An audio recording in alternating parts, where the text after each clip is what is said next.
All right. So today we're fortunate to have Vincent Labella with us. Prior to the Government Transformation Office that he served in Arizona Department of Transportation in various roles, including serving as a senior lean coach and administrator of the Office of Continuous Improvement.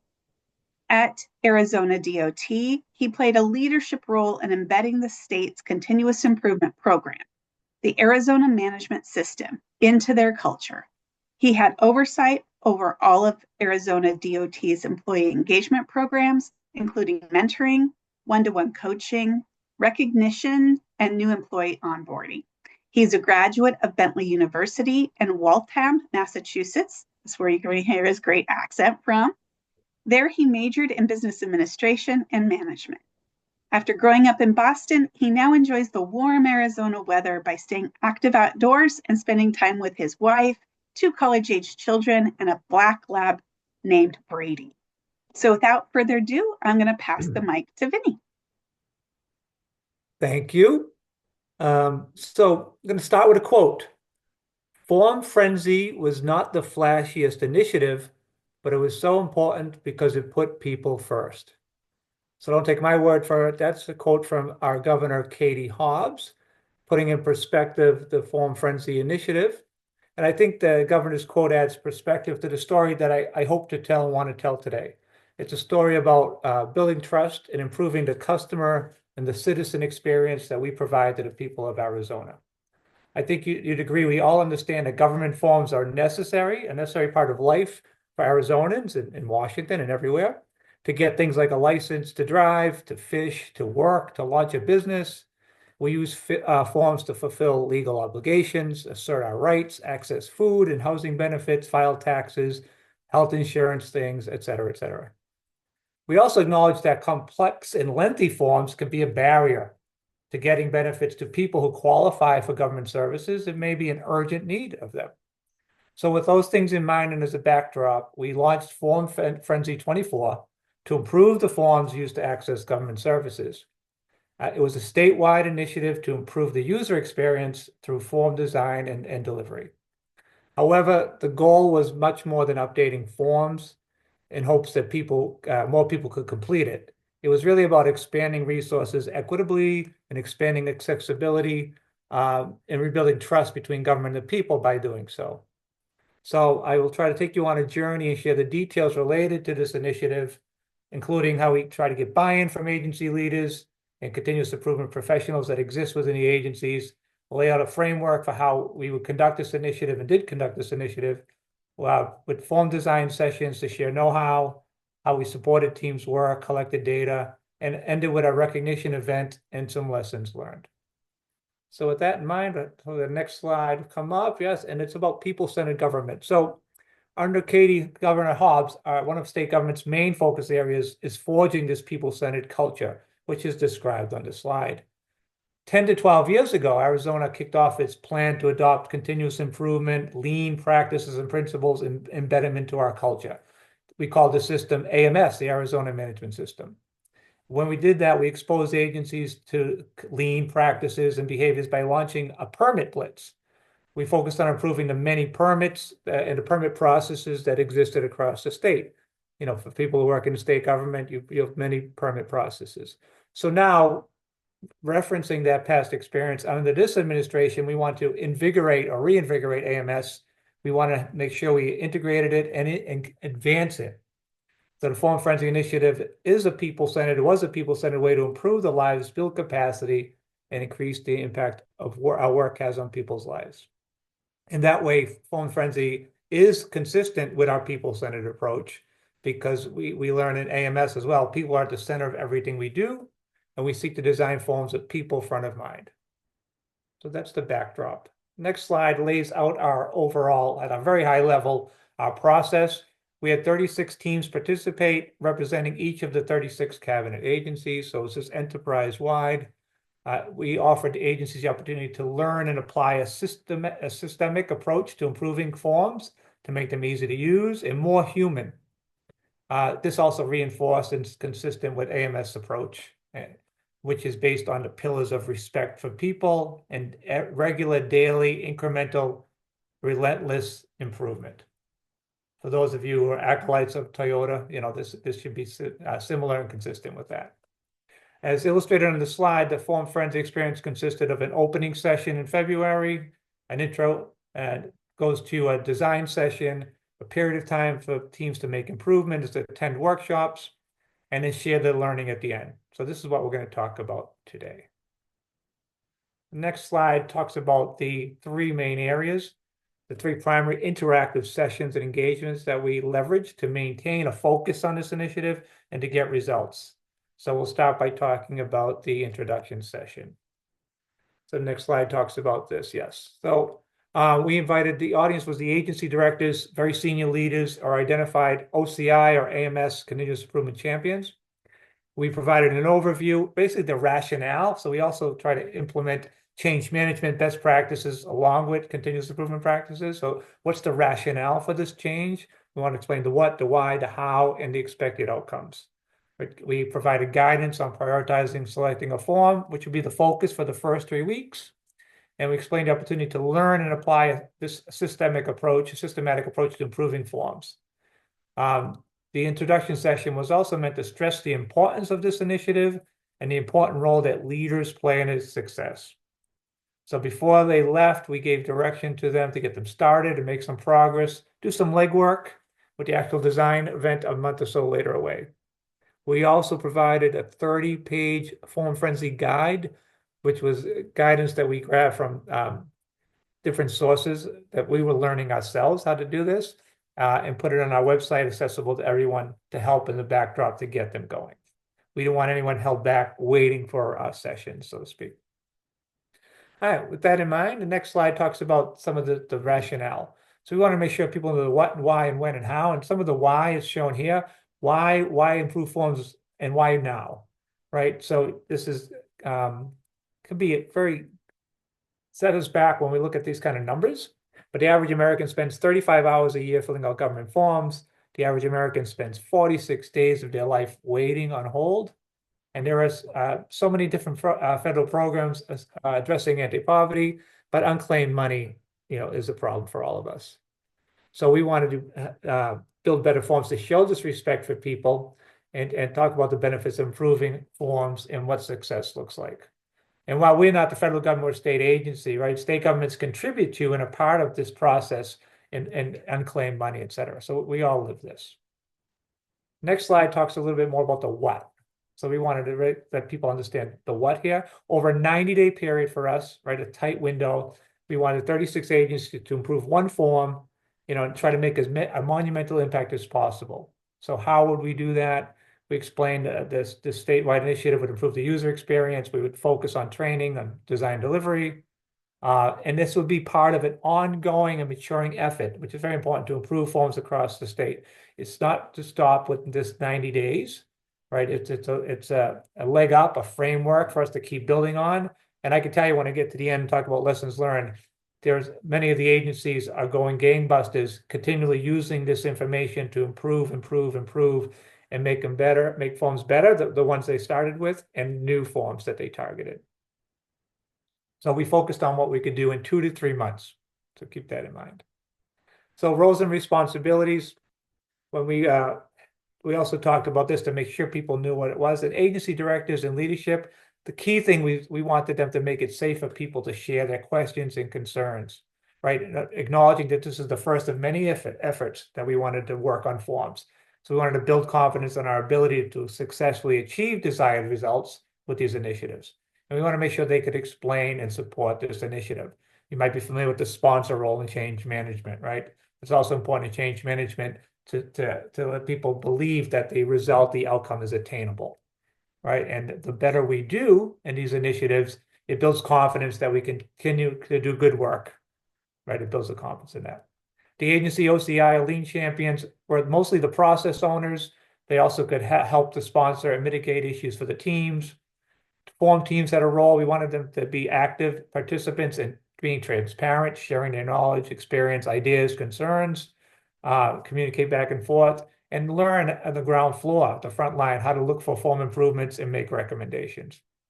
And then GTO, I'm part of the Government Transformation Office. We really organized the whole initiative, provided the framework and support at the state level, the metrics and measurement, and provided formal learning sessions, upskilling so that we could do this well, building upon the basic practices, principles we already know from AMS and continuous improvement.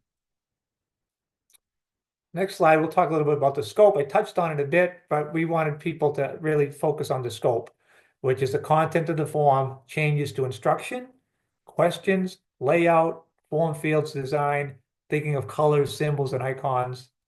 The form could be for external customers or internal. So it might be public facing, it might not be. Think about forms submitted to by other state agencies and within your agency. So we threw it open for people so they could select one that was most meaningful to them. But really, it was designed to go after the low-hanging fruit, keeping in mind this 90-day window. So we asked them, and we try to emphasize that teams should identify and make improvements that can reasonably be completed, tested, and deployed within this 3-month time frame. And then that would be launching to go further after that. Continuous improvement. All right, next slide. So we also wanted them to begin to think about how to select a form so they can start working. Think about what's the most used form. That's a screen. Which ones have most form difficulties? Not coming in complete and accurate. You get information coming into customers calling for help, etc. Might be the level of impact, consequences if customers cannot fill this form. And the feasibility, like if there's a heavy technical component, maybe it's not the best form to choose to get done in this 90 days. So hopefully that makes sense, right? So we gave them some screening so they can select a form. And the next slide talks about, we wanted people also to think about the consequences. True to our people-centric approach, we prompted and asked teams to consider the impact on people's lives when services are delayed due to challenges with forms. Now, when we acknowledge some consequences may be more distressing than others, but all requests are important to the person filling out the form. That was a point we kept making. The user of the form, the customer of the form, it's really important to them no matter what the service is. Whether it's a delay in medical benefits, someone with a chronic condition, or food shortages, etc. The better we understand our customer, the better we can understand the consequences they face when they cannot fill out a form. Additionally, we also asked them to think about the consequences of the impacts to our internal team members. When a customer cannot complete a form without assistance, what happens? It generates calls, emails to our employees, takes up lots of time that we could be used in providing services instead of addressing backlogs. All things I think we probably experience, unfortunately. And the next slide, it might be hard to see, but basically it talks about we provided forms, we provided stuff to gather information. We try to make it easy for our teams to focus on the work, and we would collect information. So we're a Google enterprise. We created and shared a Google form to help them create a form inventory and feasibility list following the markers that we gave them. It's a tool available to all agencies, but not required. But it captured it in the light blue form information, things such as form name, form purpose, form type, form factors in the darker blue. That included things like the number of users monthly, the number required that come back and forth for customer errors, the consequences associated with each, and then the darkest blue, feasibility. Were there IT requirements, associated docs, is it governed by statute or some other policy, the level of effort needed to update. So we provided this so we help people think about choosing the best form, but also a pipeline maybe for further improvements down the line after the 90 days. And we put all this on the hub, it referenced the hub. The hub is our site internal that everyone can access. So we want to make it easy and accessible for people, invisible, so everyone can see this is happening. Next slide kind of was next steps. So before we left the introduction section, we wanted to make sure people knew what was supposed to happen before we went to design sessions. So they were asked to discover, which is identify the agency forms using some of the information we gave them, select, gather data, analyze, prioritize, and select the form. Notify us, let us know.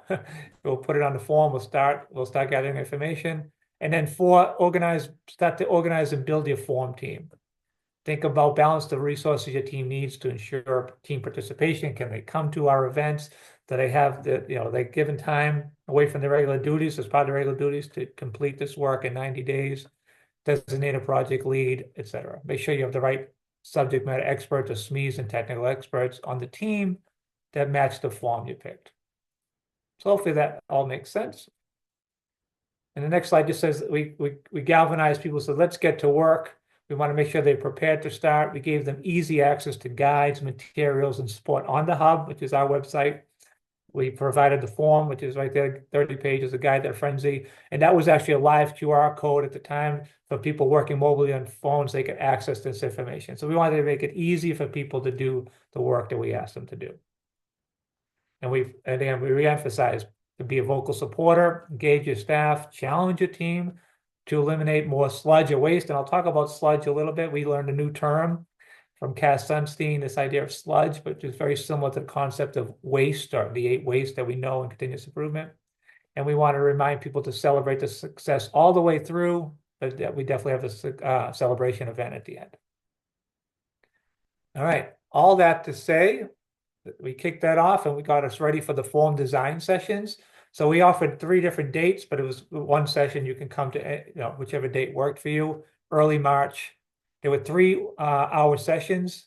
We invited the OCI, the continuous improvement professionals, and the teams. We shared best practices and tools for improving the forms.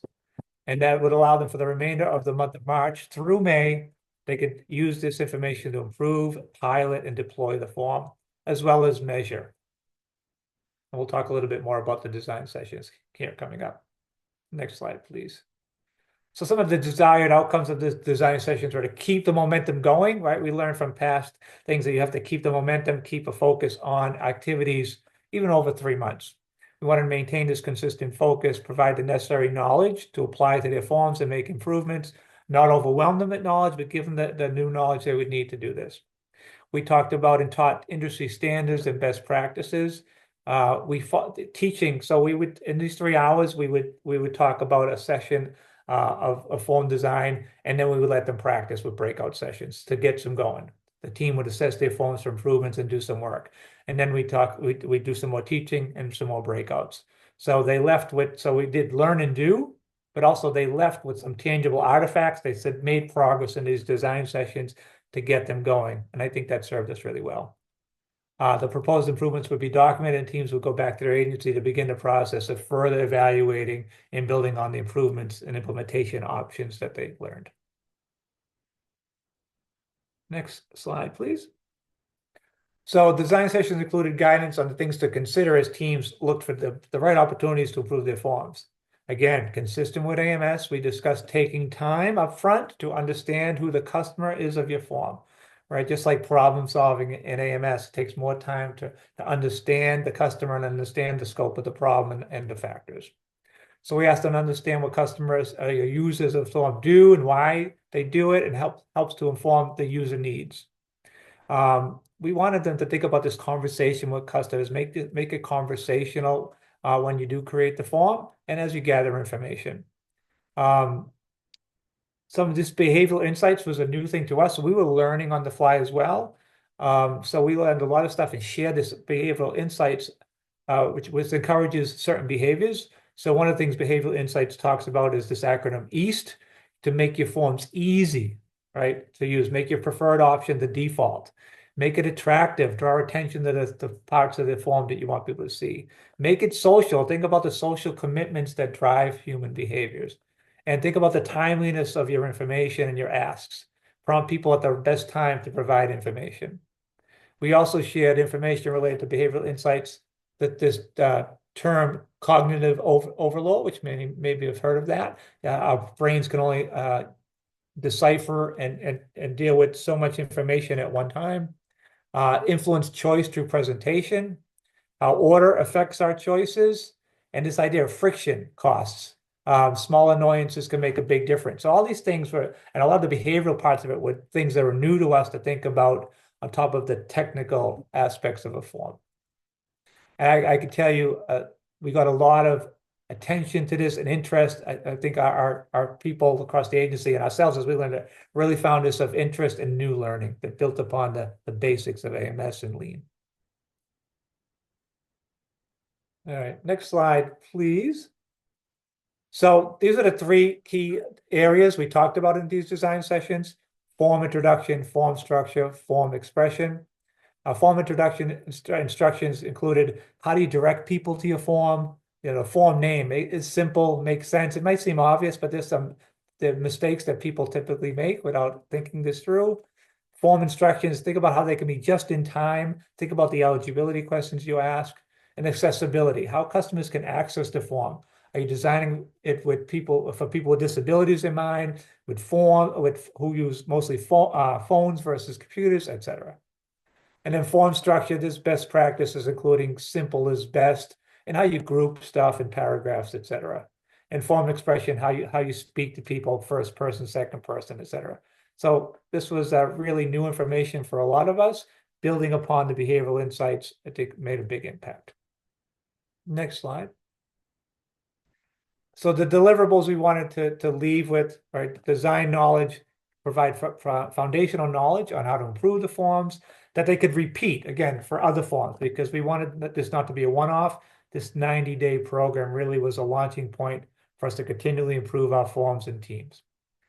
Each agency will have a documented list of form improvements. So we wanted to capture that.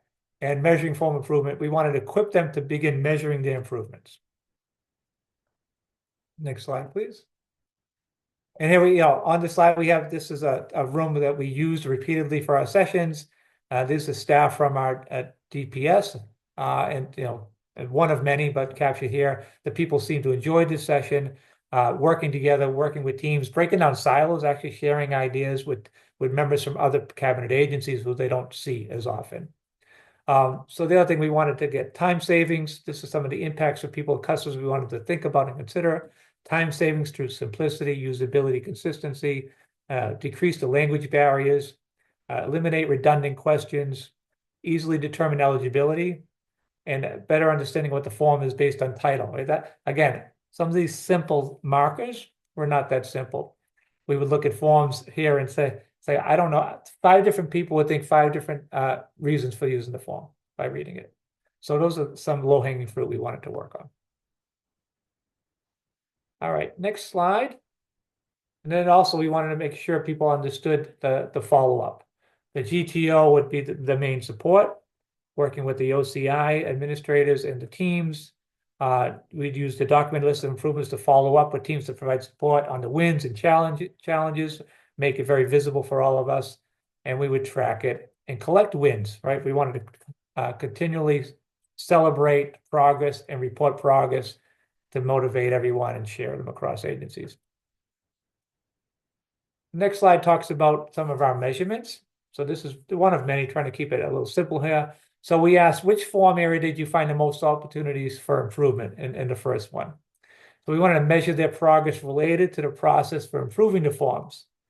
How did they generate ideas, how do they vet ideas, pilot ideas, and implement ideas? So it was a point in time, a snapshot, but along this spectrum. We wanted to make sure they were generating ideas, but not get stuck there. So we were measuring how they were moving through this process to pilot and implement them. And in the second graph, it talks about the form improvements identified so far, like 125 were implemented at that time in early May. And the 3 areas for improving the forms, were they identifying expression, structure, or introduction forms opportunities. And I can tell you this changed over time. So in this snapshot, while we were still training and people were grasping the understanding of expression, structure, and intro, a lot of people said our improvements are related to introduction, and that changed, and more people saw their improvements as structure or expression as we moved towards the 90 days, which we found very interesting, but that made some sense to us. All right, next slide talks about make sure we had information for people before that we left the design sessions, etc. Make sure they would register for these forum sessions which were interactive, deeper dive, keep the focus on the work. We provided training materials, updated them, make sure people knew where they were. Again, remind them of the guide and tools and the timeline and check-in. So again, kept the focus, kept the attention on this initiative. Next slide talks about these forums. So between the March design sessions And the end date of doing it, we wanted to keep these sessions rolling, progressive. So on April 3rd, we had a deeper dive into behavioral insights based on people saying, we want to learn more about this. So we worked with improving government forms from BETA, the behavioral economics team of the Australian government. So kudos to them. And we have a link to it we can provide people, but they have a behavioral insights toolkit.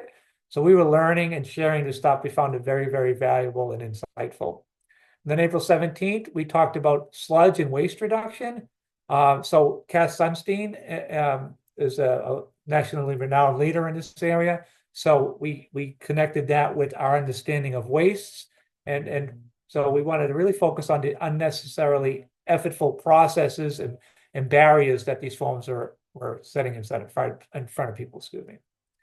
And then on May 1st, we had a director of DEIA from our state government, Siobhan Woods, come in and talk about a DEIA perspective and lens. And May 15th, our director of digital solutions talk about human-centered approach and technology.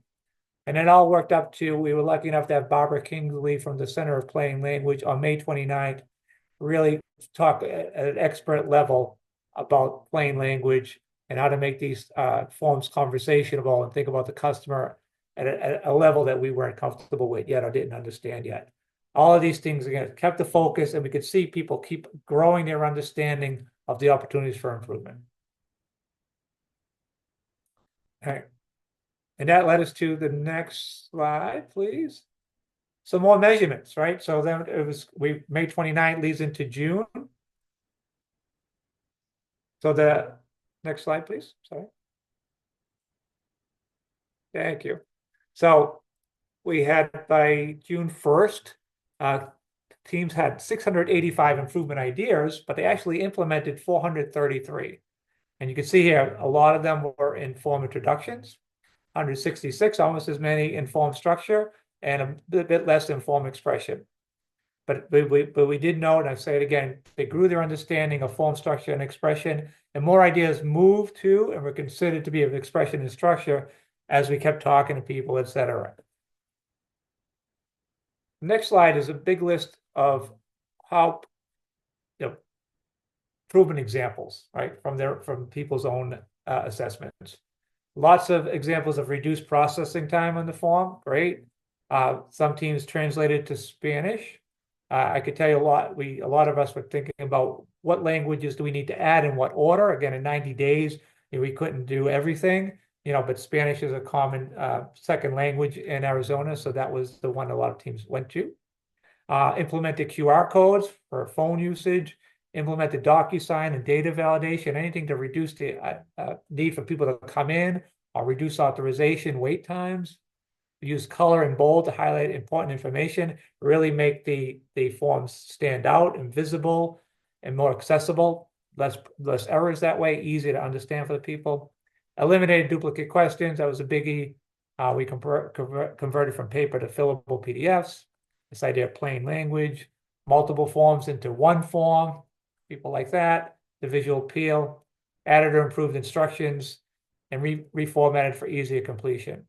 So it wasn't always about, long and short, less questions, but a lot of times less questions per page, right? Sometimes it could be one question per page, make it really clear. And each visual appeal comes in a lot of different ways, methods. All right, so let's talk about our final measurements. We wanted to think about the customer impact, right? Our outcomes for the customer. So we reduced the number of unnecessary questions by almost 50%, these redundant questions. We reduced the time to complete the form by about 50%. And again, people are still measuring this stuff, and we know some of these numbers are increasing, which is fantastic. But the time savings came mostly through simplicity, usability, this consistency, and the increase in complete and accurate forms. You understand that, right? So not only is that great for the external customer, but our internal teams and customers, they don't have to send them back, less rework, etc. The average median time we measured at the time was reduced was 5 minutes for people. And that, again, that's a number that continues to grow. And that's across a large spectrum. All right, we did not want to forget. Next slide talks about successes. So We plan to add celebration event for July.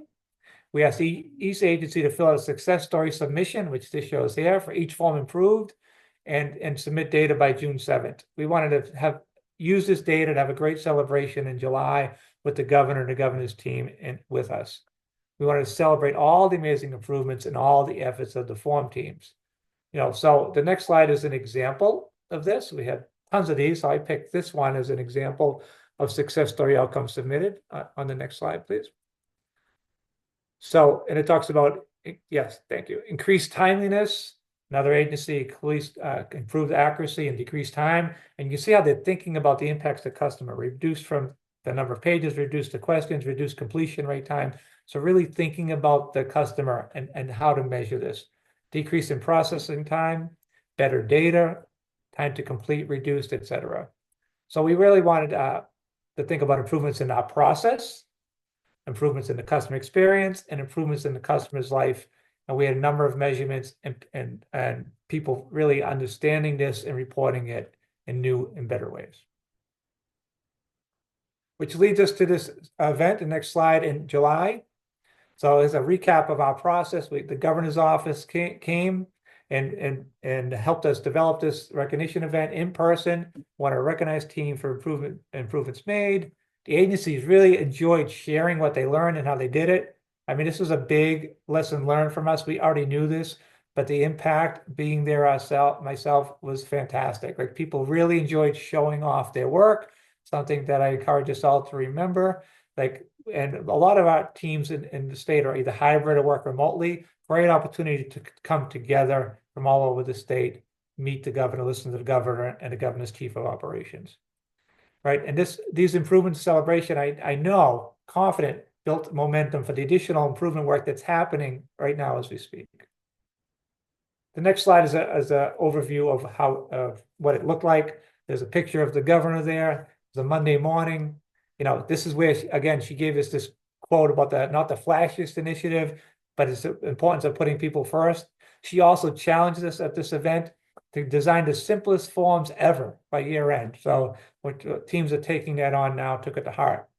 The governor's chief of operations talked about what a fantastic meeting this was and how fantastic the work was.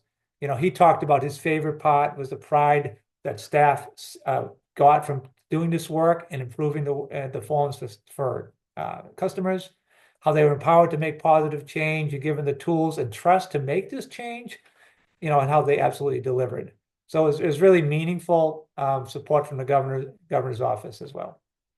And it was sincere thanks. This went a long way. But this agency showcase, so we put posters all along the walls, took pictures so people could share with other folks who attended what they did, how they did it, where they're going next. Really pretty awesome. Which leads us to some lessons learned. So, we were proud of the work we did in 90 days or so. We provided an improvement initiative that was received overwhelmingly positively by the teams involved and the leaders. I think it helped our brand and made inroads in sustaining this continuous improvement mindset and culture that we want to sustain. So at a high level, I think we would continue and advocate for anyone looking to do this in the future to use data from Australia, the behavioral economics team of the Australian government, the behavioral insights from public policy, fantastic stuff. It was new to us. We're big advocates of that. If you haven't ever looked at that or reviewed it, it's great stuff. We also used the Forms That Work book, was also very helpful in the work of Cass Sunstein on sludge. So those things we would do again and again if we had to do this again, and we promote it for you guys, encourage you to look into that. People love the celebration. We would definitely think of do celebrations again in person. It's always great when we can get our governors and leaders excited. Like the agency directors also turned out en masse and was really, really great. We would also keep the forums. So I showed you the 5 forums that we kind of developed. We had some plan, but on the fly, we learned from the design sessions, gathering information, what we wanted to build on, like behavioral insights. People were really gravitating to that, so we went next level in the forums. So we would do that again, and we encourage anyone doing something like this to think about keep improving on the knowledge initially provided in keeping a focus on this stuff. They were well received. They really seemed to deepen the understanding that people had and keep the focus on this work. And the introduction with the directors was a success. So that, again, true with change management, being clear about the rationale and everyone's role and the sponsor role. We would do that again. It wasn't perfect. We would keep improving our communication, but having an introduction level setting for everyone worked very well. We had positive feedback in the design sessions. Also, selfishly in a way, people started to see our own Office of Government Transformation as more than just AMS or lean experts. I think it helped us build bridges, provide a good experience, was interactive, right? So it provides pull for people looking in your agencies or organizations to provide pull, so to speak, or desire to interact with you and what you're talking about. This is a great entry point. That unanimously we felt that way, and we have new relationships because of this. What will we do differently or improve upon? The behavioral insights there was so much good stuff there, and people loved it so much. We might break that out in the future. So have the hands-on guidance separate from behavioral insights so we can spend more time on it. Plus it was deep, right? You need time to reflect on that stuff. In terms of tracking progress, we would probably communicate and be more clear on how we wanted them to track progress and clarify terms and phrases. You might remember me talking about one of our charts that talked about, or graphs that said new ideas, then vetting it, then piloting it, then implementing it. I think those terms were confusing a little bit where people were at, so hard to measure. So things like that, we would be clearer and more finite on how we want to measure things. We use a Google form for registration of teams to come to these events, but we found it hard to make changes and keeping track of altering team makeups, cancellations, etc. So lesson learned for us there. In terms of this 90 days, so we asked and we reiterated for 90-day targets to think about what can get done in 3 months. So we just have to continually think about that, keep pushing about the 90-day window and how much can get done. But again, it was our first time with that kind of window and doing something like this. So it's hard to know what you could get done. So going forward, we would provide clarity or maybe even extend the 90 days if that's not feasible. But we know that people are doing this now in a different way, especially things that involve technology that they have to plan for, et cetera. So now they're amplifying, they're making real inroads on some of the changes that they made earlier. Yeah, and my last improvement I wrote is just more about the same thing. We talked about the low-hanging fruit, but we would probably do a better job explaining that or be clearer on what we're really trying to get done in 90 days. All in all, we thought the work was fantastic in terms of what we wanted to achieve. And again, the best indicator of that and the best outcome is that teams are working on it now. En masse, ADOT, one of our larger agencies, across every one of the divisions, they're tackling it on their own. They're an internal challenge to improve forms further from every group, which is fantastic. And things like that are happening across other agencies as well. With that, I think I'm about done and ready to take questions if you guys have any, but I appreciate you letting me share about our Arizona experience. Thank you so much, Vinny. This has been a tremendous presentation. This is something that I'm extremely passionate about myself. And we do have a few questions that have come in. One question that I have is, you had mentioned like the different trainings that you had taken to kind of prepare you to do form design really well, one of those being human-centered design. Can you speak to how customers might have been involved in this process and or how you measured success with the customers after you implemented a new form? I saw some stats there, but could you speak more to the process of that? Yeah, so this was also, learning for us. So, while I don't know everything about lean and continuous improvement, me and my team are pretty versed in the basics of, Toyota production system kind of lean approach. So this was learning on our own as well. So we just took it upon ourselves, first of all, to dive into this and learn, and then said, this is good stuff we want to share that's going to help us. So we really just try to package it, the best parts of it in a simple way a high level that we could do, and that was part of the design sessions and then the follow-up forums. And again, with touch points, we're always looking to coach, et cetera, and add insight. So we probably have good opportunities still to further this, but we also put the links on available, made these things available to people. So if you want to learn more, you can. So collectively, we're all learning more. I think we were, honestly, I'll speak for myself, very surprised at how meaningful it was. So we weren't prepared to let's train everybody on this in depth, but I think we gave them enough. And there was also that issue of cognitive overload. How can we give them enough stuff to get this going? But we want to continually build upon that. But the beta stuff from Australia was fantastic, and I would advocate it. Really easy to understand the way they lay it out. So hopefully that answers your question. Thank you. We have a question here. So can you talk a little bit about the approval process that agencies might have had to go through to issue a new form? Was that, because we're government, we have so much bureaucracy, was that a barrier at all in this? I'm sure there were many conversations internally from different cabinet agencies that we weren't privy to. I can say this, I don't remember any of them being germinated to us that we had to be a mediator or anything like that. Again, I speak back to introducing this to directors and senior leadership and talking about this sponsor all really helped, right? And I'm sure there were discussions with their policy people, et cetera, in statute. But I think in the OCI people being involved, so nothing raised to the level that it was a problem.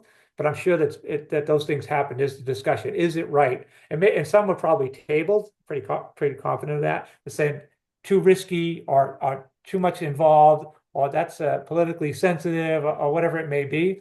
But there's so many, because we're starting this. There's so many forms that most agencies have. I think it was pretty easy for them to find one that could work. But also because it was a 90-day window, really had to start with something easier. So I think that probably mitigated that. But we didn't see many of those big barriers there. Great. That's wonderful to hear. One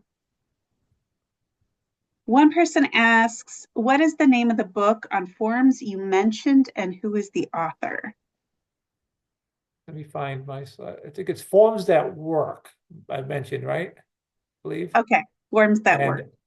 Yeah, I don't want to get the author's name wrong. Hopefully it comes up right away in a Google search.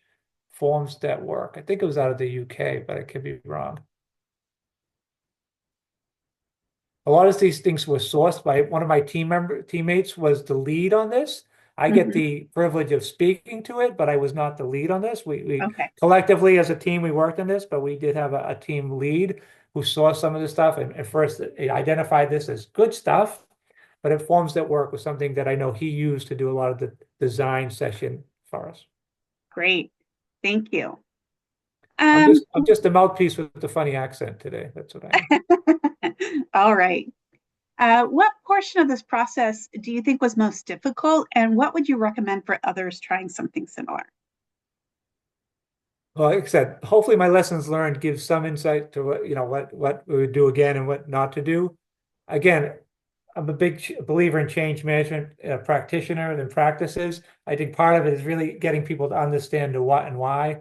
That part of the work that the governor's office did with us as well, and saying, pretty early into the administration, right? So this happened last year.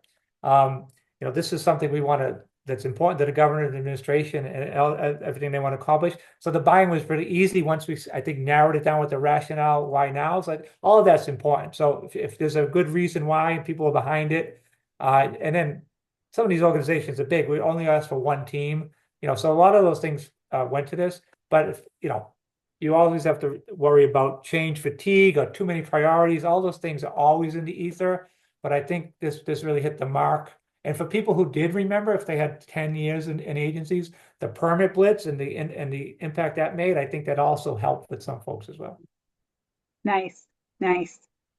So could you speak a little bit to maybe what the overall cost for this design and implementation of the forms, was that a burden on agencies, or how was that managed?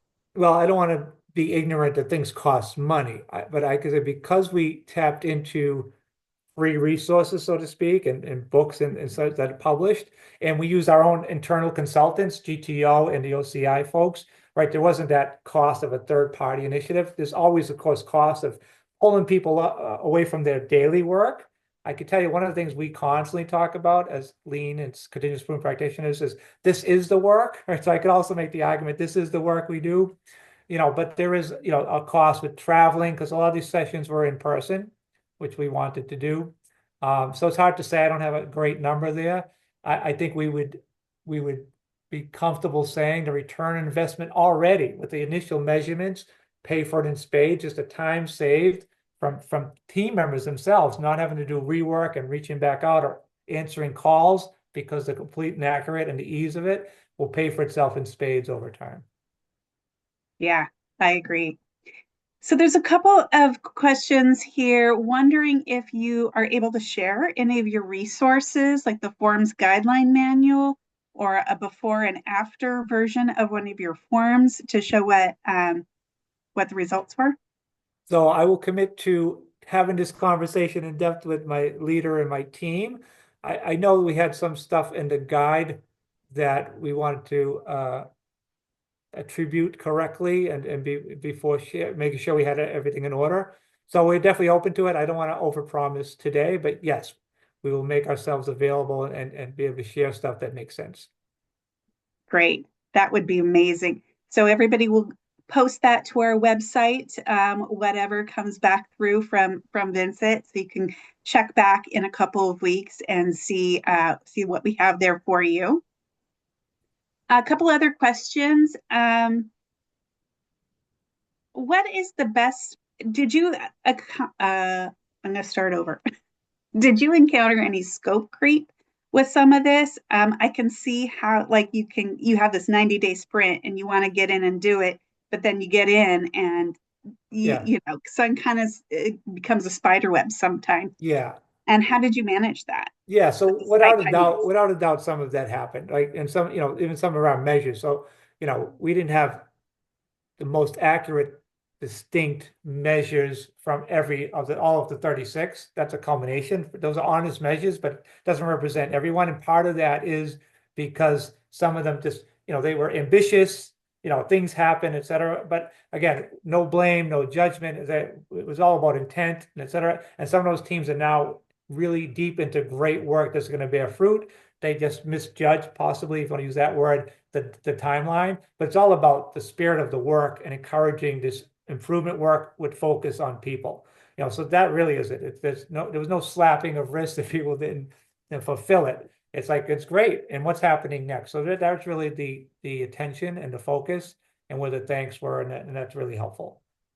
Yeah, because we all seem to misjudge those timelines. Yeah. It's a pilot, right? In essence, we pilot, we learn, right? It's all about Yes, learning. I love that attitude. That's a wonderful attitude to go into this with. Um, so when you have these projects going on, how is the accountability with, meeting that 90-day timeline? A lot of times you get started, you have the best of intentions, and then different priorities come up. So how did you manage kind of juggling those priorities and making sure things got done? How did this stay in the forefront, so to speak? Yeah. Well, for our own team, like we did a good job budgeting time and sharing the workload, right? So because we had to support this all the way through, so there's that. But for the individual teams, again, I would go back to, the respect that the directors did, empowering the team, setting this timeline, and setting, keeping them on the pitch, so to speak, because the things happen, and where the tugs and stuff that we don't see and happen all the time, sure. Some of that probably got in the way of some of the work, but all of them kept from our insights, from our touch points with them, kept a reasonable to very deep focus on this. So kudos to them. Again, this is a high priority. We hope that this continues because there's always enterprise-wide stuff. And, part of it is also picking the right timeline. There's never a perfect time. We're always busy. People say this stuff, but you don't want to pile one initiative on another, right? Think about change fatigue. Think about finishing the prior big project before this one. And, it behooves all of us, if we're not always selecting the same people for teams, Like I like to think of it as a tip to grow people and succession planning. Like avoid always having the same people doing all the stuff, right? Right. So Yeah. all those things go into this. Is there a common program that Arizona uses across agencies for forms, or is it agency by agency?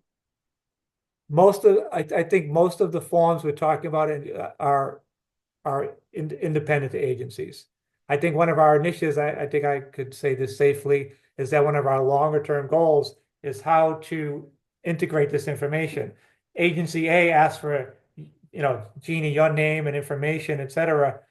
Why does another agency have to ask for that? How can we align these better so that you're giving your information and it goes to Department of Revenue and it goes to ADOT, MVD, and it goes to health services, wherever it needs to be. So I think lots of governments are trying to do that. We see that in the future, but right now, a lot of the things that's, I guess you'd say, siloed. But that's one of the big impetuses and one of the big great improvements I think we all can do. How do you ask customers, citizens to just give you information once and increase their visibility to services? Yeah. Yeah. Well, thank you so much. There was a great compliments in these comments. One was, oh, I lost it. But anyway, it was saying just appreciation for you bringing this and sharing your experience with us. Grateful to hear about another state agency who went through this process and would have similar challenges and barriers as we might if we were to undertake this. Really compelling reasons to embark on this work. I know I'm super passionate about it. That slide you showed with the number of hours that people spend filling out forms or on hold, that really hits home. And I think, that's a great reason why we're all here today at this Lean conference is to find ways to make things more accessible for our customers and improve our customer experience. There is a couple of comments. So when you go back and talk about what resources you can provide, we'd love a link to that Okay. Australian research that you referenced. If you could add that, Yep. that would be amazing. And I just want to thank you, Vincent, for this presentation, for bringing us this and sharing your experience with us today.